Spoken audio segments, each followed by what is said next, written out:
Mengakhiri libur panjang Lebaran, sejumlah jalan protokol yang menjadi arus balik mulai dipadati pemudik. Di Lumajang, ribuan kendaraan terjebak kemacetan sepanjang 5 km akibat pasar tumpah. Di Jombang, jalur sepanjang 2 km harus ditempuh selama 3 jam akibat kemacetan di Simpang Mengkreng.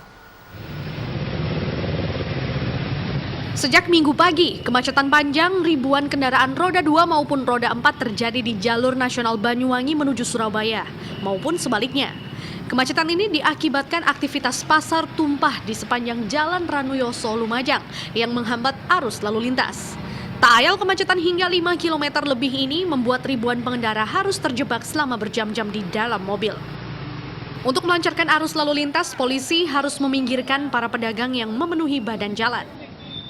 Sudah 15 menit ya. Ini sudah biasa lewat sini Bapak? Wah, sudah terus seperti ini kalau di daerah pasar ini. Oh gitu. Karena apa kok tidak bisa ditertibkan? Dari pasar Kelakas itu. Oh dari Kelata? Iya, sampai sini. Sampai sini? Ini Kalau Bapak? 15 sananya lancar. Gitu ya. Ini biasanya kalau mau nempuh arus kemacetan ini butuh berapa lama Pak? Paling ya 1 jam lah. Sedangkan di Simpang Mengkreng, Jombang, yang menjadi jalur mudik dan arus balik tiap libur Lebaran juga mengalami kemacetan panjang. Kemacetan didominasi pertemuan arus kendaraan dari 3 kabupaten dan adanya palang kereta api. Selain itu, kemacetan juga disebabkan adanya pasar oleh-oleh di kawasan ini. Meski sudah ada rambu dilarang parkir, pemudik tetap nekat berhenti sembarangan hingga membuat antrian kendaraan roda 4 dan roda 2 mencapai 2 km lebih.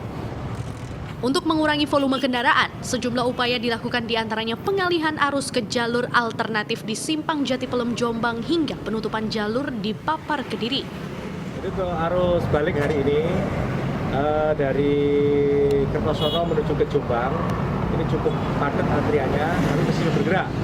Jadi antrian terakhir ekor itu sampai dengan terminal Kertosono. Kalau diasumsikan itu kurang lebih 1 kilo kalau dari TL.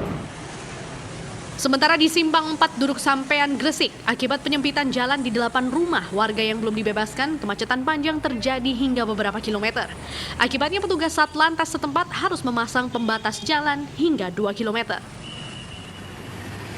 Di jalur selatan, kemacetan terjadi di persimpangan Jarakan Kabupaten Trenggalek. Titik ini merupakan pertemuan antara arus balik dari Ponorogo, Pacitan, dan Trenggalek yang hendak menuju Surabaya dan sekitarnya. Selain itu, persimpangan Jarakan juga menjadi jalur kendaraan yang menuju arah barat baik Jawa Tengah maupun Jakarta. Untuk mengurangi antrian kendaraan, polisi menerapkan sistem buka tutup arus secara manual dan tidak menggunakan traffic light. Tim Liputan.